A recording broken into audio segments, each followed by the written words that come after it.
Good morning प्यारे बच्चों, मैं हूं आपके एजुकेटर पूर्णिमा और हम करेंगे वर्कशीट नंबर 52। सब्जेक्ट है आपका सामाजिक विज्ञान, इतिहास, पाठ 1 फ्रांसीसी क्रांति। कक्षा है आपकी 9वीं और डेट है 10 नवंबर। फ्रांसीसी क्रांति के बारे में हम पढ़ चुके हैं आपकी कुछ जो वर्कशीट पहले फर्स्ट 3 वर्कशीट जो हमने की थी इसकी, तो ये 4th पार्ट है फ्रांसीसी क्रांति का।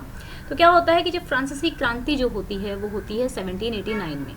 ठीक है, आप लोगों को ये भी पता है कि वहाँ पे 3 स्टेट होती हैं, first state, second state and third state.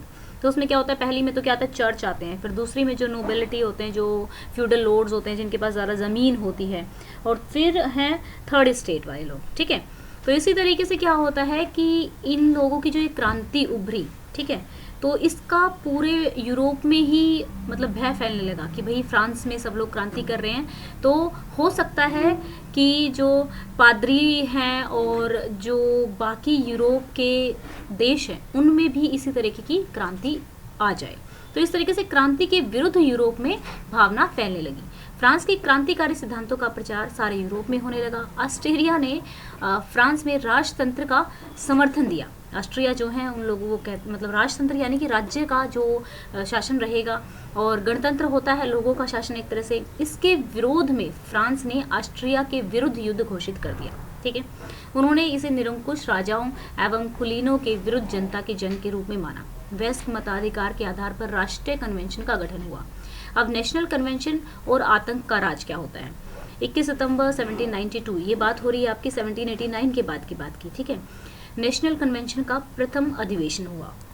पहली मीटिंग होती है, इसमें जैकोबियन और जीरोदिस्ट दल प्रमुख थे। जैकोबियन अनुशासित और संगठित थे और पेरिस पर इनका काफ़ी प्रभाव था। इनके प्रमुख नेता थे रोबेस्पियर और दूसरी तरफ जीरोदिस्ट थे।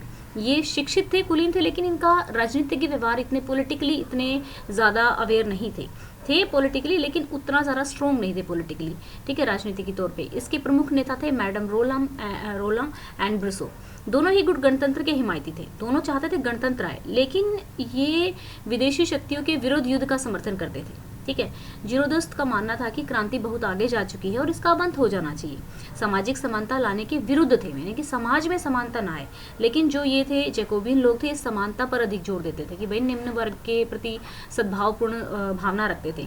तो नेशनल कन्वेंशन के समक्ष कठिनाइयाँ क्या क्या थी। अब क्रांतिकारियों ने 1792 में घोषणा कर दी थी कि फ्रांस का गणतंत्र स्वतंत्रता, समानता और बंधुत्व की भावना पर आधारित है। इस घोषणा से यूरोप के निरंकुश शासक बहुत ही, यानी कि स्वतंत्र भी हैं हम लोग और हमारी हर बंदा इक्वल है, लाइक चाहे वो क्लर्जी चर्च में है, चाहे नोबिलिटी है, चाहे फार्मर्स है, चाहे सब लोग क्या है, भाईचारे की भावना में रहेंगे। तो इससे जो शासक थे वो काफ़ी भयभीत हो गए थे। अब फ्रांस की क्रांति न होकर पूरे यूरोप की हो गई थी। अतः यूरोपीय देशों क्रांति के प्रसार को रोकने के लिए एकजुट हो जाते हैं। इंग्लैंड, हॉलैंड, ऑस्ट्रिया प्रशासक एक गुट होकर फ्रांस के विरुद्ध जो है निर्माण हुआ, यानी कि एक गुट हो गया इनका, फ्रांस के विरुद्ध हुआ इन सब का। ठीक है, इस गुट ने कई जगहों पर फ्रांस को पराजित किया। नेशनल कन्वेंशन ने एक प्रस्ताव पारित कर राजतंत्र को समाप्त कर दिया। ठीक है, अब गणतंत्र की स्थापना हुई। राजा पर देशद्रोह का मुकदमा चलाया गया और मृत्युदंड की सजा दे दी गई। 21 जनवरी 1793 को लुई 16 फांसी पर चढ़ा दिया गया था। युद्ध के कारण थे कि भाई युद्ध के कारण फ्रांस आर्थिक संकट से घिरा था, कीमतें बढ़ गई थी, अमीरों से कर्ज वसूलने का नियम था। जैकोबियन ने पेरिस की भीड़ और कम्युन की सहायता से कन्वेंशन पर आक्रमण कर सत्ता पर अधिकार कर आतंक के राज की स्थापना की। ये लाइन बहुत इंपॉर्टेंट है। ठीक है, जो लाइन इंपॉर्टेंट है वो आपकी ऑलरेडी बोल्ड में है। अब क्या होता है कि आतंक राज की स्थापना के साथ साथ फ्रांस एक बार पुण्य अव्यवस्था का शिकार हुआ। रोबेस्पियर के नेतृत्व में इसकी स्थापना हो गई। दोबारा से आतंक राज आ गया। इन लोगों ने जो कन्वेंशन था उस पर आक्रमण कर दिया था।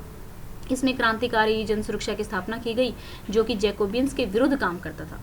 जो भी काम करता था इनके विरुद्ध वो उसको मृत्युदंड दे देते थे। जुलाई 1794 में रोबेस्पियर कैद कर लिया गया, फांसी की सजा दे दी गई। इसके साथ आतंक राज की भी समाप्ति हुई। आतंक के राज्य के बाद उदारवादी नेताओं ने देश की सत्ता संभाली। आतंक राज्य की व्यवस्थाओं को भंग किया गया। आतंक के शासन के दौरान लगाए गए मूल्य तथा प्राश्रमिक जो नियंत्रण लगा दिया गया था, ठीक है, उसको भी हटा लिया गया। अब नेशनल कन्वेंशन के क्या क्या कार्य थे। इन्होंने देखो राष्ट्रीय शिक्षा नीति अपनाई, शिक्षा पे जोर दिया। फ्रेंच को राष्ट्रीय भाषा घोषित कर दिया। गुलाम प्रथा को समाप्त कर दिया गया। ऋण न चुकाने पर जेल भेजने के संबंध को कानून को समाप्त कर दिया गया। अब ये भी एक बड़ा बदलाव था कि सबसे बड़े पुत्र को उत्तराधिकारी देने का कोई जो कानून था वो भी समाप्त कर दिया कि भाई अपना इलेक्शन लड़ो और बनो। राजतंत्र को समाप्त कर गणतंत्र की स्थापना की। एक नया पंचांग यानी कि कैलेंडर 22 सितंबर 1792 से लागू किया गया।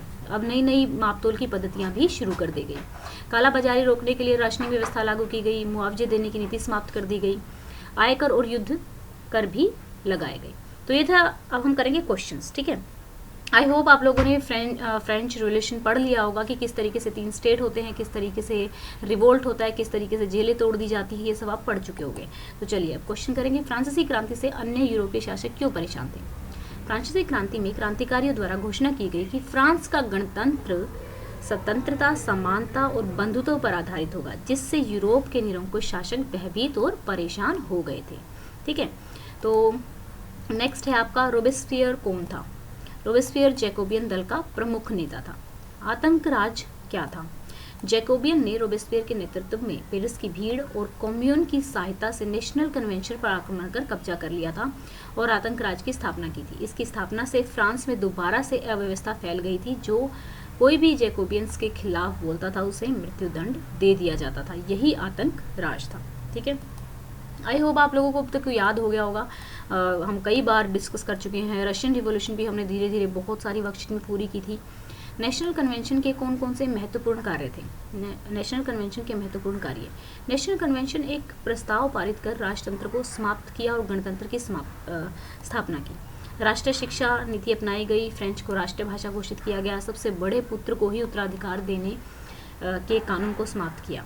कालाबाजारी रोकने के लिए राशनिंग व्यवस्था लागू की गई। मापतोल की नई पद्धति ग्राम, लीटर और मीटर शुरू की गई। ठीक है, तो ये सारे कार्य किए गए। तो अगर आप फ्रेंच रिवॉल्यूशन को अच्छे से समझ लेते हैं तो आपके लिए बहुत ही अच्छा हो जाएगा, क्योंकि आपका 10th में भी इससे रिलेटेड कई सारे इनसे आगे ही इवेंट जो आएंगे तो आपको अच्छे से समझ में आ पाएगा। अगर आप मुझे सपोर्ट करना चाहते हैं तो चैनल को सब्सक्राइब कर सकते हैं, वीडियोज़ को लाइक कर सकते हैं एंड इस वीडियो का लाइक का टारगेट हम रख लेते हैं 1000 लाइक्स का। ठीक है, एंड वीडियोस को फर्दर शेयर कर सकते हैं। अगर आपको नोटिफिकेशन नहीं मिल रहे हैं तो चेक कर लीजिए आपके बेल बटन पे ये 2 सिंबल बने हुए हैं कि नहीं बने हुए हैं। Thank you, have a nice day, may God bless you.